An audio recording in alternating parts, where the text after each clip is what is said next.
अच्छा,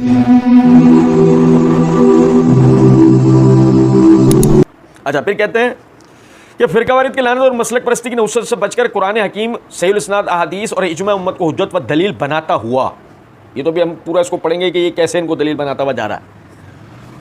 तारीख की झूठी बेसनद और ज़ईफ़ुल इस्नाद रिवायात से महफूज, ये अंदर ये जब हम पढ़ेंगे ना तो ये तो आपको पता लगेगा ही कि आया ये इससे महफूज है या नहीं। लेकिन कतई नज़र इसके मिर्ज़ा जी ने पार्ट 1 के अंदर, मसला 157 पार्ट 1 के अंदर एक जगह लिखा है, तबरी खोले ना, जो पहला मुफस्सिर भी है, मौरख भी है, बड़े मौरखीन में से इमाम तबरी और ऐसे इब्न कसीर। अब सवाल ये पैदा होता है कि मिर्ज़ा साहब को वहाँ जब सफाई देनी पड़ी इस पम्फलेट की, तो मिर्ज़ा जी ने वहाँ पर यानी तारीख़ तबरी खोलने की तरफ भी तवज्जो दिला दी और तारीख़ इब्न कसीर वो भी खोलने की तरफ तवज्जो दिला दी। लेकिन यहाँ मिर्ज़ा जी कह रहे हैं तारीख़ की झूठी बेसनद ज़ईफ़ुल इस्नाद रिवायात से महफूज। हाँ, जहन के अंदर एक ख्याल आ सकता है किसी के कि मिर्ज़ा साहब झूठी बेसनद और ज़ईफ़ुल इस्नाद रिवायात से बचने के लिए कह रहे हैं, तारीख से नहीं। गो कि अगर बात ऐसे होती तो मिर्ज़ा साहब अपने इस पम्फलेट में तारीख हवाला जात देते हैं ना। लेकिन मिर्ज़ा जी तो कह ही रहे हैं कि जी ये सिर्फ सहीहुल इस्नाद रिवायात पर मबनी है, ऐसे ही। अच्छा, इसी तरीके से मिर्ज़ा जी आगे पार्ट 2 के अंदर एक जगह कहते हैं कि अहले सुन्नत की तमाम जितनी मोतबर तारीखी किताबें, इवन हदीस की जो शरह की किताबें ना, सबसे मशहूर किताब है फतहुल बारी। यानी कि अंदाज़ा करें कि मिर्ज़ा जी जब अपनी वकालत पे उतरे तो मिर्ज़ा जी ने अहले सुन्नत की यही सब तारीखी किताबें मोतबर भी करार दे दी, और यहाँ तक कि हदीस की शुरुआत की जो किताबें हैं ना, अब उनसे भी दलील लेना जायज़ बना दिया कि इसमें भी कोई मसला नहीं। अच्छा जी, फिर उसके बाद मिर्ज़ा जी आगे पार्ट 2 के अंदर ही दूसरे मकाम पर कहते हैं कि ये तारीख़ रिवायतें जब ये कूड़ कबाड़ घड़ करके पेश करते हैं तो हम बुखारी के हदीस में तारीख़ रिवायतें फिट क्यों नहीं कर सकते। और यही असल में हम तवज्जो दिलाते हैं भाइयों कि मिर्ज़ा जी असल में बुखारी मुस्लिम या सहीहुल इस्नाद रिवायात का नाम लेकर उसमें एक बिदई पस मंज़र पेश करते हैं ब्रैकेट से लगा के, जो कि इंशाल्लाह इस पम्फलेट के या ऑपरेशन के दौरान में हम आप भाइयों को दिखाएंगे, बताएंगे। अच्छा जी, फिर मिर्ज़ा जी कहते हैं और 72 शुहदाए करबला से इजहार अकीदत पर मुश्तमिल तहकीकी मकाला।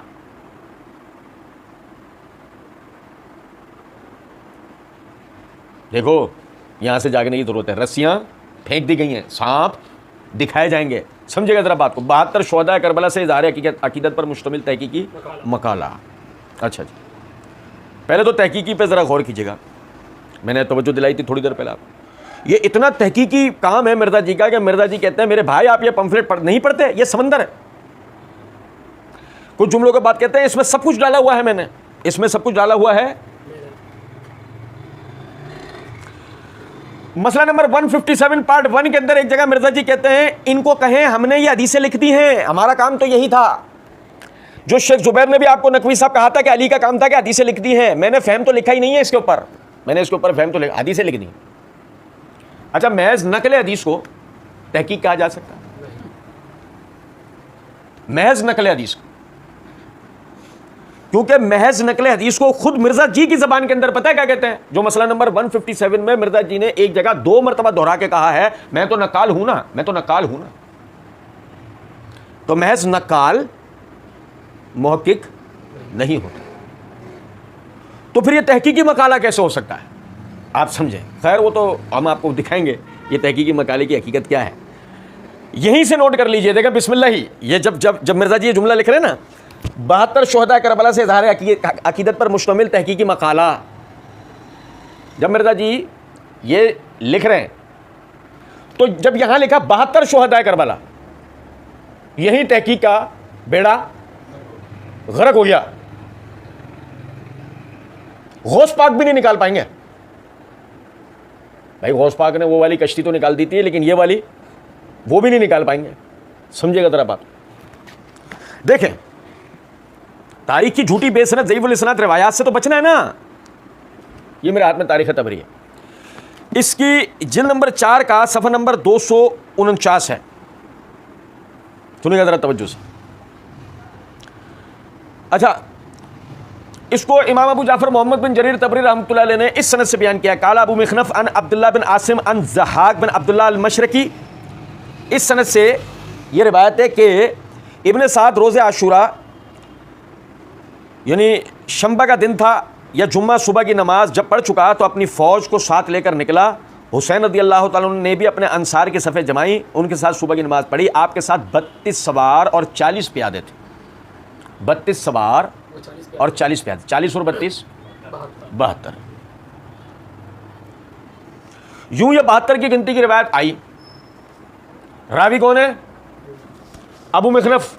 और सुने जरा बात को, ये मेरे हाथ में मीज़ानुल एतदाल है, इसकी जिल्द नंबर 5 का सफ़ा नंबर 508 पर इमाम ज़हाबी रहमतुल्लाह अलैह फरमाते हैं, लूत बिन याहया अबू मिखनफ अखबारी ताल्लफ ला युवस्सक बे। लूत बिन याहया या अबू मिखनफ, इसका नाम है लूत बिन याहया, मतलब तारीख बयान करने वाला है। ला युवस्सक बे, किसी ने भी इसकी तौसीक नहीं की। तरक अबू हातिम वगैरह हो, इमाम अबू हातिम वगैरह दीगर मुहद्दिसीन ने तो इसको मतरूक करार दिया है। इमाम दारकुतनी ज़ईफ़ कहते हैं, इब्न मईन कहते हैं लई सब सिका, ये काबिल एतबार नहीं था। दूसरी मकाम पे कहते हैं लई सब शई, ये कोई चीज़ नहीं था। इब्न अदी कहते हैं शी मोहतरिक। इमाम इब्न अदी क्या कहते हैं? शी मोहतरिक, जला हुआ शिया था। और भाई 72 सहीहुल इस्नाद तारीखी रिवायात में 72 शुहदा की रिवायत कौन बयान करता है? शी मोहतरिक,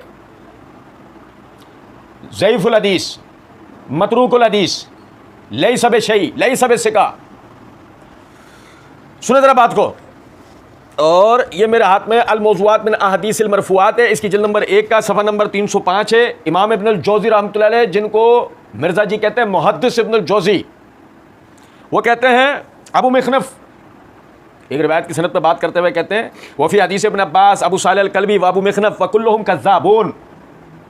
ये इब्न अब्बास वाली रिवायत में अबू सालेह कल्बी और अबू मिखनफ है, ये सारे झूठे थे, ये सारे। अबू मिखनफ कौन था? कज़्ज़ाब, झूठा। और इसी तरीके से ये देखिएगा, तंज़ियतुश शरीअतिल मरफ़ूआ अनिल अहादीस शनिया वल मौज़ूआ, इमाम इराकी की, इसकी जिल्द नंबर 1 का सफ़ा नंबर 98, लूत बिन याहया अबू मिखनफ कज़्ज़ाब ताल्लफ। लूत बिन याज़दी झूठा, रिवायतें बनाने वाला था। 72 का अदद किसने दिया है? 72 का अदद दिया है अबू मिखनफ ने। और यहीं से मिर्ज़ा जी के तहकीकी मकाले की शरई हैसियत आपको, इल्मी हैसियत आपको समझ में आई कि कितना इल्मी। जहन में ख्याल ये आ रहा होगा कि जी मशहूर तो हमेशा से यही है कि जी 72 थे। सुने जरा बात, हम ये कहते हैं 72 हो, 100 हो, 50 हो, तादाद साबित नहीं है। सिर्फ समझने की बात यह है, ये एक इंतहाई अफसोसनाक, अंधोनाक और इंतहाई जालिमाना हादसा था, जिसके नतीजे में हज़रात अहले बैत शहीद हुए। हमें इससे गर्ज नहीं है कि वो हज़रात कितने थे, हमें गर्ज है कि एक आदमी भी अगर शहीद हुआ तो मजलूम शहीद हुआ। एक आदमी भी, एक शख्सियत भी अगर वहाँ कोई अदना से अदना शहीद होती तो बात। नबी सल्लल्लाहु अलैहि वसल्लम की नवासे, जन्नती नौजवानों के सरदार सैयदना अली बिन अबी तालिब रज़ी अल्लाह तआला अन्हु के चहीते बेटे हुसैन बिन अली बिन अबी तालिब रज़ी अल्लाह तआला अन्हु उस वाक़े में शहीद हुए हैं। 71 लोगों को माफ़, अल्लाह हमें माफ़ करे। 71 लोगों को माफ़, ये एक की शहादत हमें काफ़ी है। ये एक की शहादत हमें काफ़ी है कि हमारे लिए जो ना बड़ा दर्दनाक वाक़या है। लेकिन 72 मन गढ़ंत अदद है। कुछ बात आ रही है समझ में या नहीं? 72 मन गढ़ंत अदद है, तो ज़रा समझें, जब 72 मन गढ़ंत अदद है तो सहीहुल इस्नाद अहादीस की रोशनी में कैसे आएगा? यहीं से आप अंदाज़ा करें कि तहकीकी मकाला निगार की तहकीक का इल्मी हाल क्या है।